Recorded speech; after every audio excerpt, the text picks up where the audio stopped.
Hello, everyone. Thank you for joining us for EE Power Day, brought to you by EE Tech Media and eepower.com, and sponsored by Mouser Electronics. I'm Dale Wilson, the Director of Engineering and Content for EE Power, and I'll be your moderator for our next session, which is titled Enabling DC Fast Charging with Silicon Carbide Discrete and Power Integrated Module Solutions, and is brought to you by onsemi. Let me tell you about our presenter. Dr. Ajay Satu is a product line director at onsemi in the Industrial Power Division. During his career, he has defined innovative solutions for the automotive and industrial markets and worked on wide bandgap semiconductor technology as a device engineer. He's published numerous technical papers and presented at various conferences. Dr. Satu holds a PhD in electrical and computer engineering from the University of South Carolina and an MBA from UCLA's Anderson School of Management. Following the presentation, we'll have a live Q&A with Dr. Satu. You can submit questions at any time during this session using the chat box on the right-hand side of your screen. We will also provide our attendees with a PDF version of the presentation near the end of the session. You'll be able to find this under the Handouts tab. Thank you so much for joining. With that, I'll hand it off to Dr. Satu for his presentation. Good morning and good afternoon, everyone. My name is Dr. Ajay Reddy Satu. I lead product marketing and product line management for Industrial Power Division. Our focus is energy infrastructure markets, including solar, energy storage, UPS, electric vehicle charger, and segments. I manage both silicon IGBT and silicon carbide based discrete and module solutions. Today, I would like to share a few thoughts about emerging electric vehicle charger market, system trends, and onsemi's comprehensive solution to address this market. Perspective. Key factors driving EV charger market is global push for decarbonization. In the context of IEA's net zero mandate, this is addressed in many sectors such as energy and heat, transport, building, and industry. Advancements in battery technologies pushing cost and resulting in growth of electric vehicles is presenting a strong argument for charging infrastructure growth. At the moment, most of the demand is seen from the light passenger vehicles, but in the near future, we expect demand to be coming from mid-duty and heavy-duty vehicles as well. Quantitatively, overall power semiconductor opportunity for suppliers was around 220 million in 2022, and it is growing at a CAGR of 15.3% with nearly 700 million by 2029. Similarly, shipments or installations are also expected to grow at a CAGR of 12% in the same period. Installations are characterized by the system power such as less than 50 kilowatt, 50 kilowatt to 150 kilowatt, 150 kilowatt to 350 kilowatt, and above 350 kilowatt.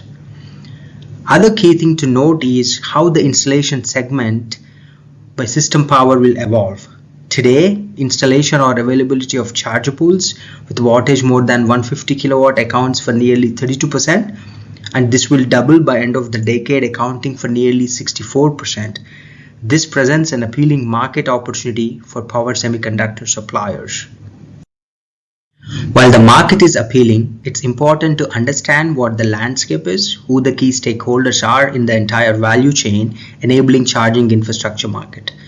Service providers include not just standalone entities, but they also include other stakeholders such as utilities, fleet operators, service stations, and vehicle OEMs. The initiatives and the business objective taken by each of these stakeholders shines a light on what can be expected in terms of system trends and deployment plans. For example, utility company such as NLWay has been forefront in enabling highway charging in Europe, while State Grid and China Southern are accelerating the same in China. Similarly, shifting from oil and gas to electric vehicles would render many of the existing service stations useless, and so we are seeing push from Shell and BP to venture into enabling their service stations to offer EV charging as well. Finally, major EV manufacturers such as Tesla and VW are also in the forefront enabling charging networks such as Tesla Supercharger Network and Electrify America respectively. We also see a significant push not just for the light passenger vehicles but also the medium duty and heavy duty vehicles as well. Here we see Daimler Truck, Volvo Trucks, Milans, etc. as part of the value chain. Finally, at the bottom we see many EV charger power block global suppliers who work with downstream stakeholders and upstream suppliers such as onsemi. It's imperative for a key supplier such as onsemi to understand the motivations and objectives of key players to position its technology and product roadmaps.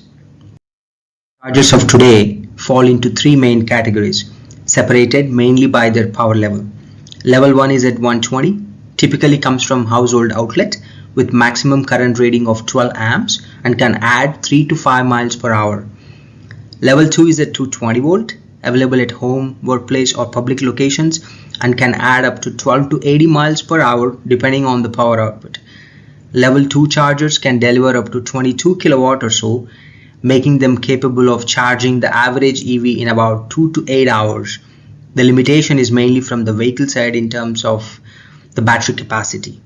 Bidirectionality is a possibility with vehicles offering this with bidirectional onboard charger. However, in level 1 and 2, there is not much power content for suppliers. In DC charging, there are multiple different ways. It could be DC wall boxes, which are becoming common in residential and public places, which can deliver up to 22 kilowatt. In commercial space, there are mainly two segments, commercial mid power up to 50 kilowatt and commercial high power, which can go up to 350 kilowatt. With DC charging, the time to charge is much better than AC chargers, and these systems can add up to 100 miles or more of range to an EV battery in about 30 minutes. Now, in terms of different modes at which these vehicles are charged, in general, this can be divided into two modes, constant power and constant voltage. When the battery state of charge is low, the batteries will be charged at much higher currents, allowing the vehicle to reach up to a reasonable 70 to 80% state of charge, and then a constant voltage mode is used to charge the rest of the battery. State of charge information would be relayed back from the battery cells via a battery management system to the electric vehicle and to the DC fast charge station. When we think about system design and application trends across different segments such as DC wall box, DC fast charger, very fast charger, and megawatt charger, key considerations such as cooling type, package housing of power solutions, mission or application profiles, different modes of operation, environmental conditions, modularity, scalability, and bidirectionality come to mind. In terms of cooling, the lower power DC wall boxes and mid power DC fast chargers up to 150 kilowatt can be used with air cooling. However, for the higher power DC fast chargers up to 350 kilowatt and above, liquid cooling is preferred over air cooling for improved reliability. The obvious trade-off is the upgradability at the cost of reliability. Liquid cooling results in a closed-loop system but improves junction temperatures of the devices, thereby reducing the aging effect and improving solder joint and wire bond lifetimes. Similarly, different package housing are also used, discrete or power module solutions, depending on cost, performance, and reliability requirements. For the lower power options up to 150 kilowatt, discrete packages are preferred, whereas for the higher power blocks, power modules are preferred. Regarding mission profiles, DC wall boxes typically can see anywhere up to 20,000 cycles over its useful life operation. While the mode of operation is also well understood, they are very well controlled environments in people's garages. Whereas if you look at all fast charger applications, these cycles can be anywhere from 75,000 cycles to more than 100,000 cycles, and the modes of operation can be very different depending upon the end user cases. And all of the DC fast charger applications will see environmental conditions that are quite harsh and can be anywhere from negative 45 degrees centigrade to positive 55 degrees centigrade. Modularity and scalability of the DC wall boxes is non-existent, but for all the other DC fast chargers, it is a preferred option. Finally, bidirectionality is also becoming a very common trend to enable vehicle to house and vehicle to grid, helping in peak sharing and load sharing. Let's take the example of a DC fast charger and talk about at the system level. On the front end, there is a three-phase power factor correction boost stage implemented in a variety of topologies such as 2-level or a 3-level, and it can be a unidirectional or a bidirectional topology as well. The voltage level from the grid, 400 volts in EU and 480 volts in US, can be boosted up to 700 to 1000 volt and can also be higher in future. A subsequent DC-DC isolated stage converts the bus voltage into the required output voltage. The output voltage aligns with the EV battery voltages, typically 400 today, and we are increasingly seeing 800 volt as well. And that needs to cover a wider voltage charging profile. Therefore, the DC-DC output might range anywhere from 150 volt up to 1000 volt. Specific implementations might be used for 400 volt or 800 volt level. Beyond the main power devices, gate driver ICs, power supply ICs, communication transceivers, op-amps, etc. are also part of the system. Communications are very critical, especially between stacked modules on the power between vehicle and charger for the charging sequence using Bluetooth, Wi-Fi or Ethernet based standards such as 10BASE-T. There are standards and protocols such as IEC 61851, SAE 1772 standards, combined charging standard or North American charging system or Tesla supercharger protocols. Based on the system design, application trends, and the generic block diagram that we have just looked at, key design trends at the system level are outlined on the left side of the chart here. A wide output voltage range from 150 volts to 1000 volt is needed for supporting many different battery voltages. And then of course we have seen the trend of shift to the higher power in commercial mid to high power chargers. Moreover, there is an aggressive shift from silicon IGBT based solutions to wide bandgap silicon carbide technology for higher thermal conductivity and power density.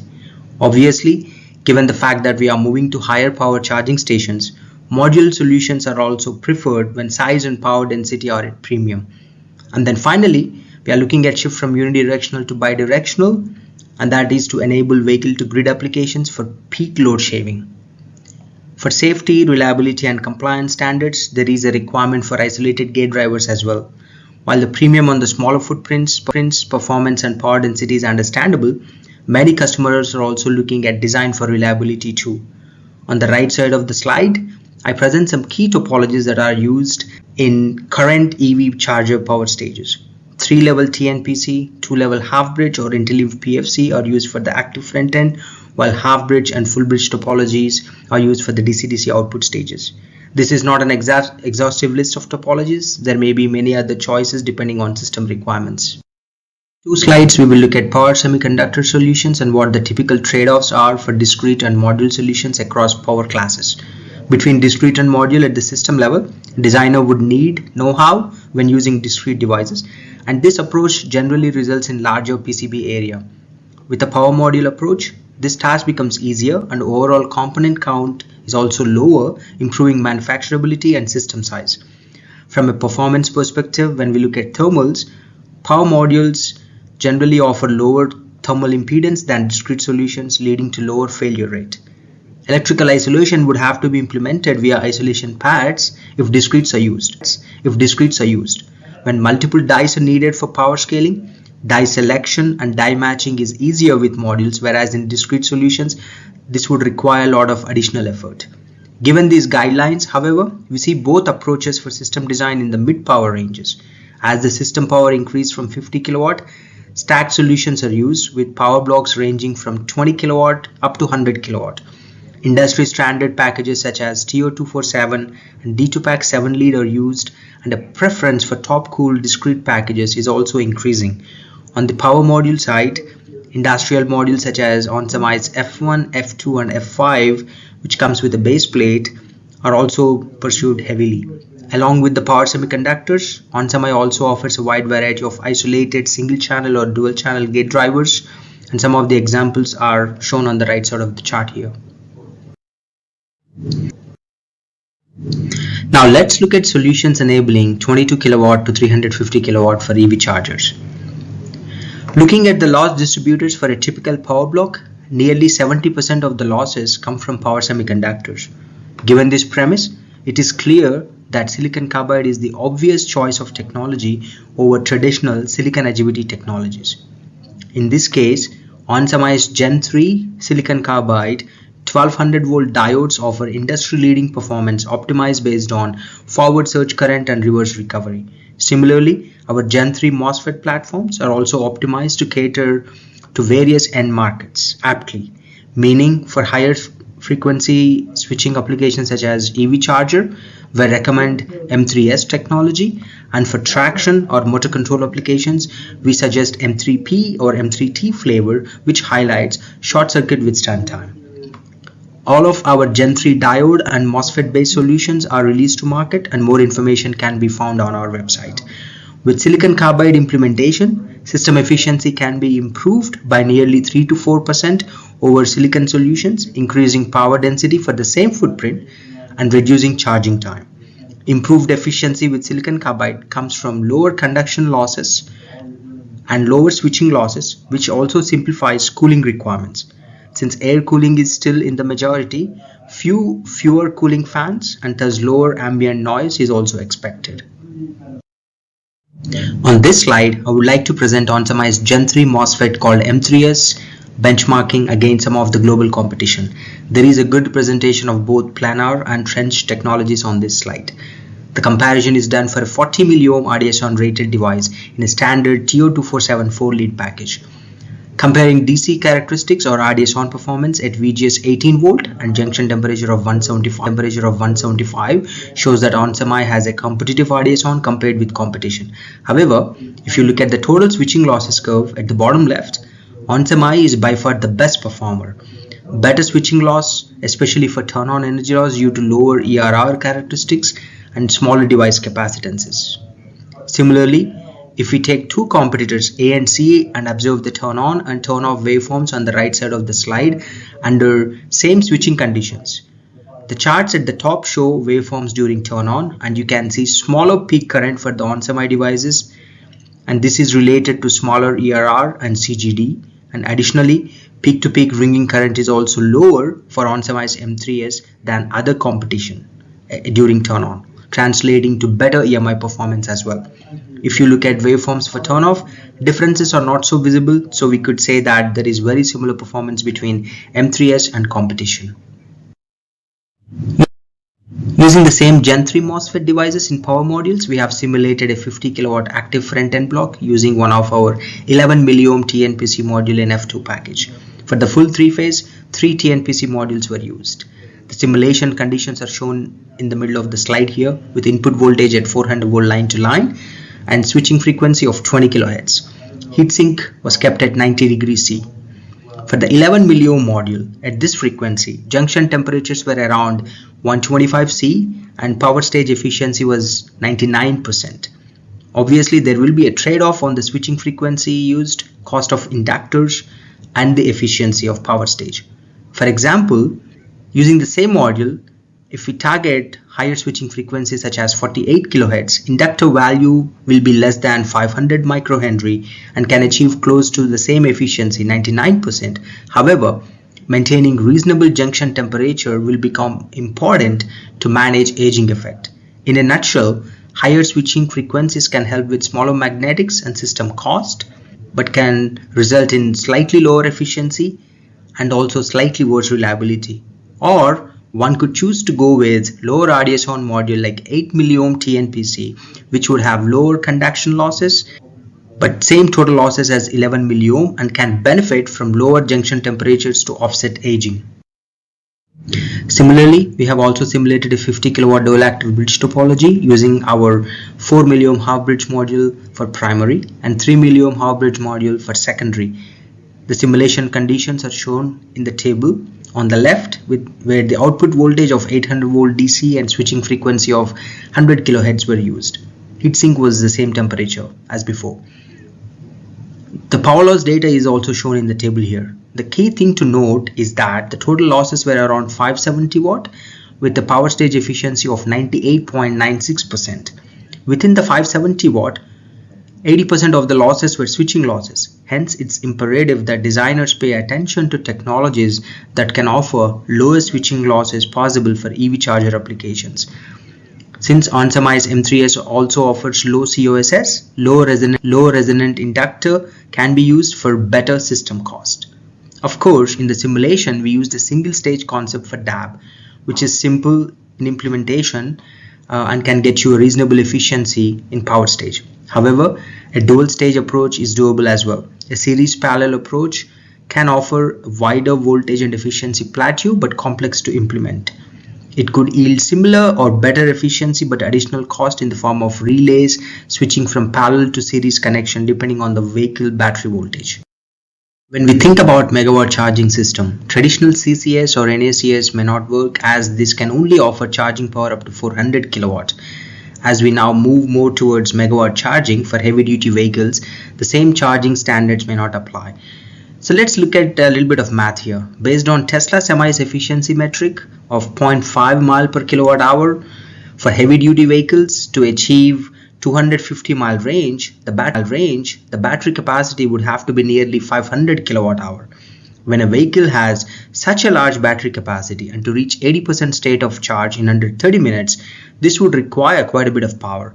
So for a similar 500 kilowatt hour battery, a charging power of roughly 1.2 megawatt would be required. In terms of design, megawatt charging systems can be powered up to 16 megawatt with a single point of connection to the grid.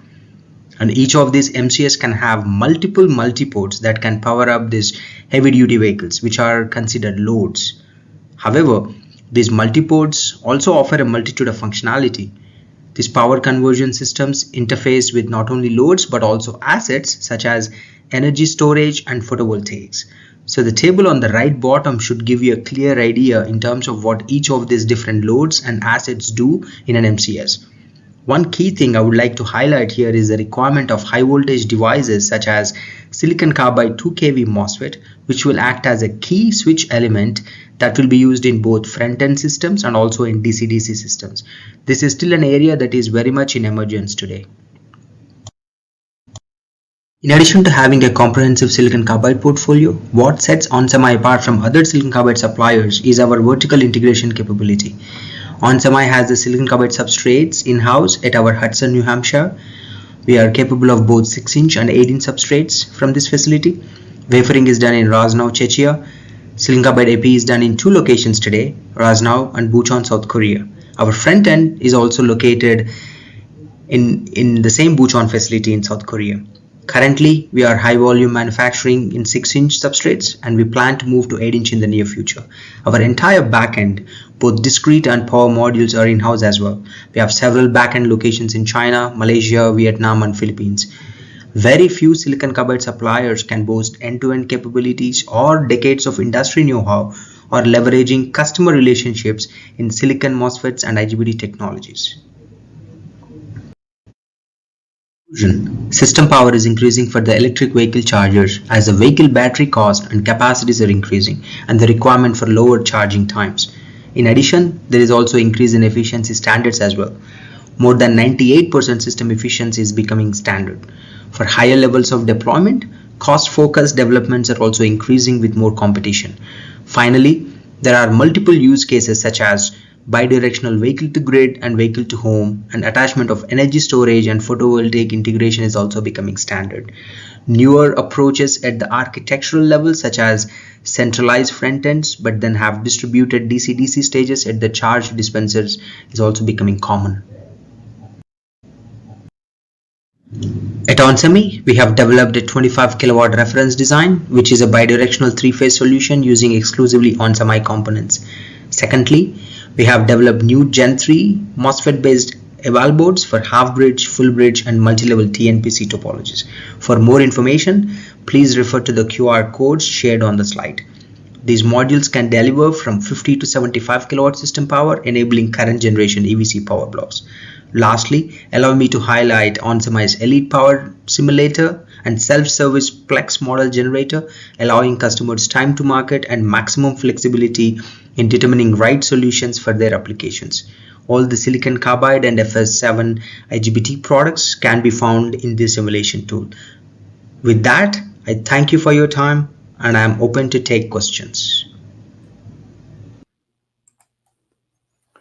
Well, thank you, Dr. Satu, for that great presentation. It's really amazing to me to see us talking about greater than 1 megawatt chargers these days. That's pretty fascinating. Are you ready to answer some questions? Yes. All right.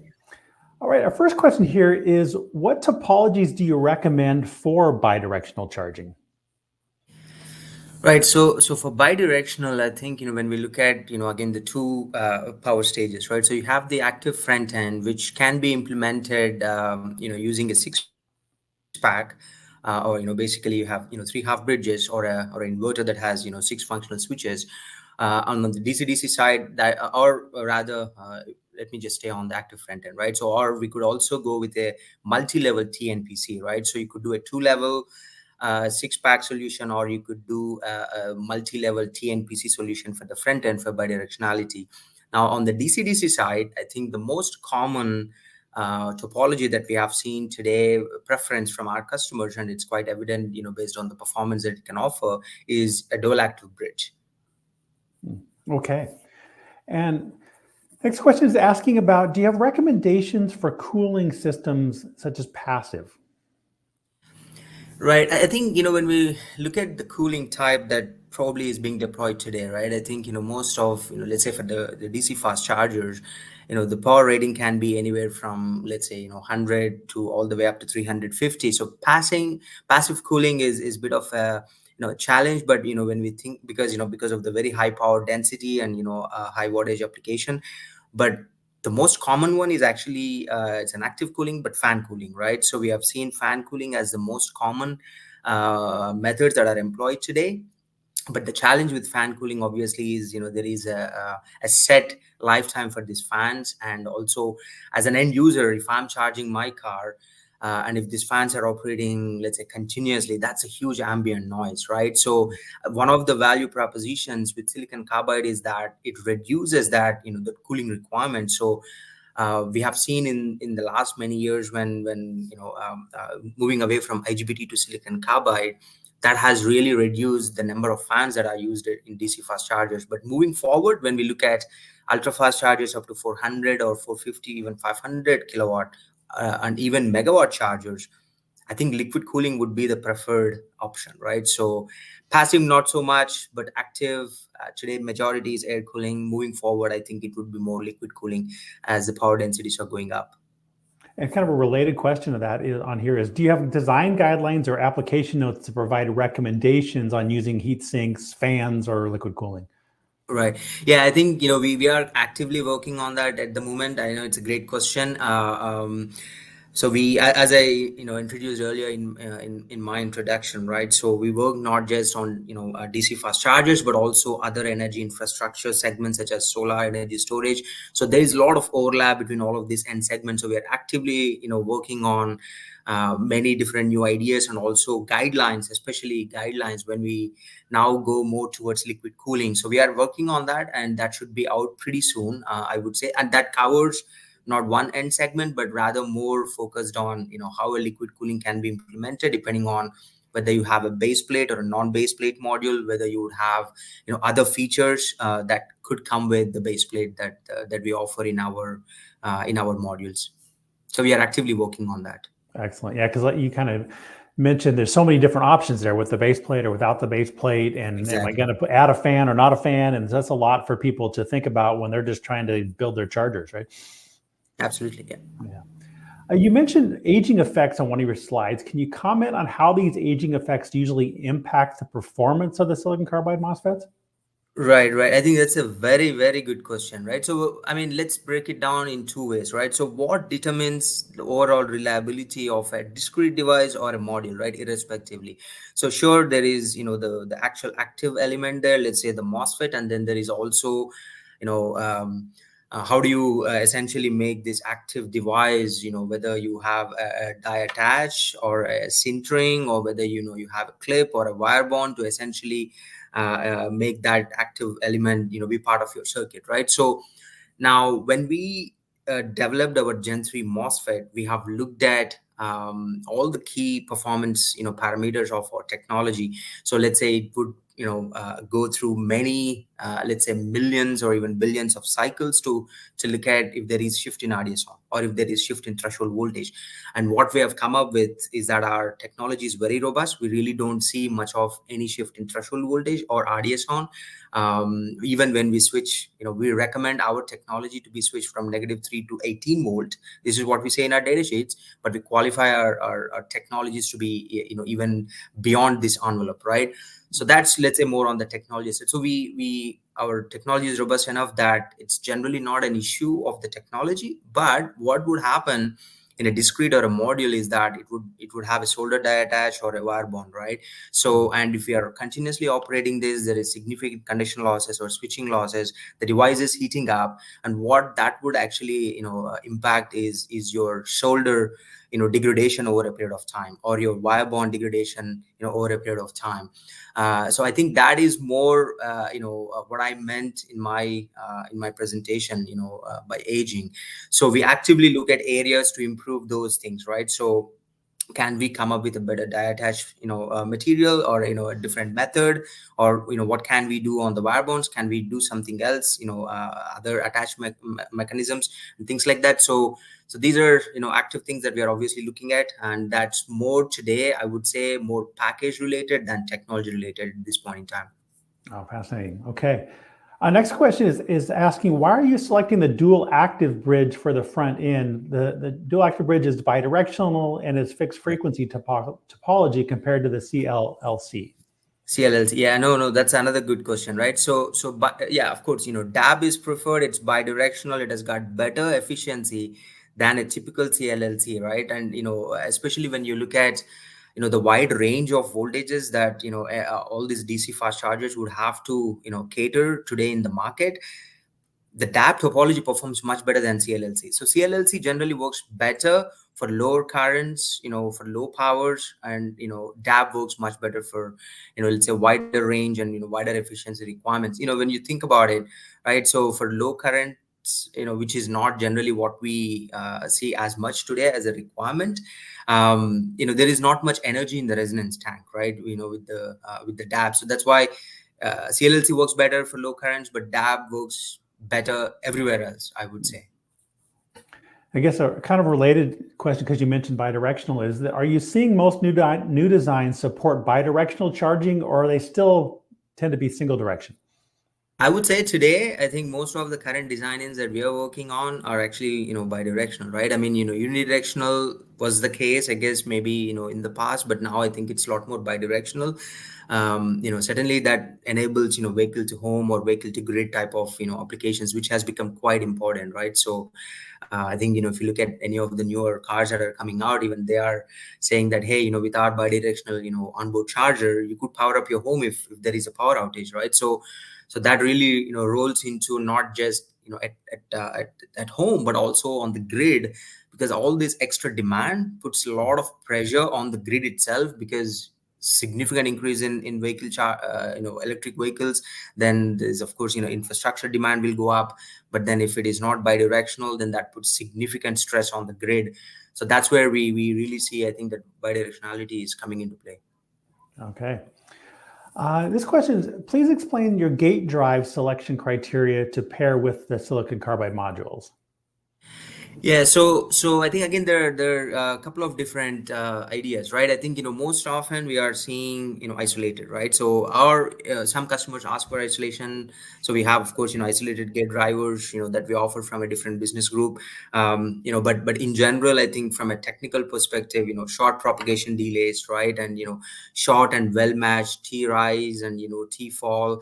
Of course, it has high sink and source output current capability, because obviously when you look at the power wattages are going up, obviously we have many of these devices in parallel, so the effective RDS-on, like, so to speak, we have done this simulation, or I've presented the 3 milliohm or the 4 milliohm half bridges that we have used in our DAB. So that's the 3 milliohm is the industry lowest RDS-on in that F2 package. That is the lowest that only onsemi can offer, right? So that's a lot of silicon carbide MOSFETs in parallel there, right? So yeah, so all these things are important. And also, for our Gen 3 MOSFETs, we recommend a switching from 18 volts to -3 or even -5 in some cases. And obviously, so we have a gate driver portfolio that matches quite well with our own MOSFETs. So that's critical. Now, in some cases where there is no requirement for isolation, customers can, they have used optocouplers. But, I think we always have this really nice optimized drivers that go with our modules or our discrete devices. Okay, excellent. This question is, what are the key challenges and trade-offs in using silicon carbide modules in DC fast charging systems? Okay, the question was modules versus discrete? No, what are I mean, that might be part of it, but just really it's more generic. What are the key challenges and trade-offs in using silicon carbide modules in DC fast charging systems? Right. So yeah, the modules, they have many benefits, right, over discretes, especially, when we now move more towards, high power. I think, modules offer higher power density. That is, I think, very clear, right? And also generally modules, they have, as a part of the module itself, you have a direct bonded copper or AMB substrates that obviously give you that isolation, but also better thermal performance. So our theaters are better. And also it has an optimized design, right? So when we lay out the DBCs and when we place the devices, it already takes all of those extra parasitics that may that a designer would encounter using discrete devices. So we kind of optimize it very well, so it's optimized that way. And then when you have many devices in parallel, which is the case with all these high power systems that we have to enable, the die matching becomes very, very important, right? So generally when we assemble these modules, the neighboring dies would end up being as part of a module. So the matching would be very, very good in that case, right? So with discretes, it's a challenge. Sure, the cost is a little bit more. I mean, that is the case, right? Discrete versus module. And also on the module side, these are of course gel filled modules. So obviously gel is not as, let's say, perfect in ideal world compared to a discrete, which is epoxy mold compound.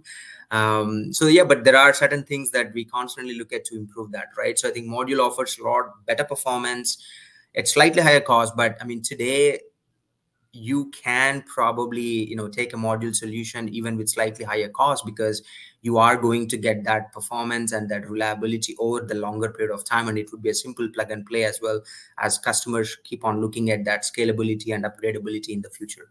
Yeah, it makes sense that there's so many things to think about in the design phase affecting the cooling, the driving with the gate drivers, and the long-term reliability that just going to be, you guys are kind of solving a lot of the problems and challenges with the modules. Absolutely, yeah. So it looks like we've answered all of the audience questions. Dr. Sattu, thank you for the presentation. Anything else you want to elaborate on or make sure the audience takes away from this session? Yeah, no, absolutely. I think, the key thing is, obviously, one of the end segments that is accelerating the growth, with silicon carbide, on the industrial side, especially is EV charger, right? I mean, we have, the value proposition is well understood on the automotive side, but similarly, even also on the EV charger side, I think, we are seeing a lot of silicon carbide. So our focus is continuously improving the performance and the reliability, right? I think, we are at a point where I think we're at that inflection point where I think, customers and the market understands that you will get that performance with silicon carbide. Now, I guess the next big question for all of us to solve from the technology side and from the product side is to how do we really enable these products to be, in terms of reliability, right?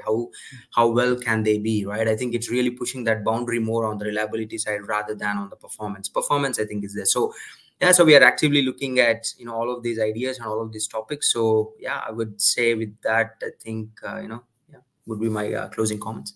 Okay, I know those are closing comments, but I see a question did come in. We'll get to that in a second, but I do want to let everyone know that if you'd like to download a PDF copy of this presentation, you can access it now in the handout section in the upper right corner. So definitely last question here as we come in a little bit late here, but do you see demand for silicon carbide power delivery in traditionally lower but increasing power environments like dense compute centers, the data centers? What would be the advantages or disadvantages there of using silicon carbide?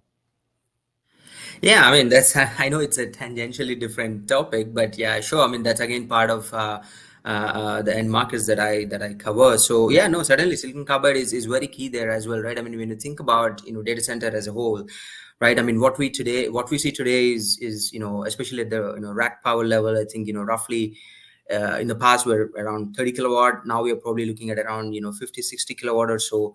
But we have seen. Let's say from companies such as Nvidia and Google going with their advanced GPUs and TPUs, where they are saying that the racks would be designed around their own devices, or basically the processors, right? So, and we are seeing that power requirements going up quite aggressively, and for you to be enable those kind of powers with rack size being the same, that means power density is going up. Really there is no other technology that can fit the bill, right, than silicon carbide. So silicon carbide is being looked at very aggressively, especially when you look at on the totem pole PFC side, where you have that is the common topology that they use, and then there is a fast leg, there is a slow leg. So the fast leg is where we really see silicon carbide. I think that's already well understood, and it's being deployed by us and many others. But we are now also looking at what will be the type of topologies used for the next generation PSUs that can be anywhere from 8 kilowatt to 21 kilowatt, and let's say even further 5 years out, I think we are probably looking at these rack powers getting up to like 450 kilowatt, right? So to enable Nvidia's GB200s and so on, which would be quite challenging. So yeah, certainly I think silicon carbide is very important. I think we see many end markets that can benefit from silicon carbide. Well, thank you for that. Well, it's been a pleasure having you join us today for this session and the Q&A. Yeah, my pleasure. Before Thanks we for wrap having me. up, I'd like to announce our giveaway winners for the session. 2 winners will receive an event t-shirt and a wireless charger, courtesy of our friends at Mauser Electronics. Congratulations, Bernhard Wiring and Patrick Mulligan. We'll be in touch with you within the next week to ensure we have the information we need to send you that giveaway package. Thank you for attending EE Power Day 2024. In a moment, you will be redirected to onsemi's exhibitor booth. I encourage you to check out today's keynotes, live sessions, and published content.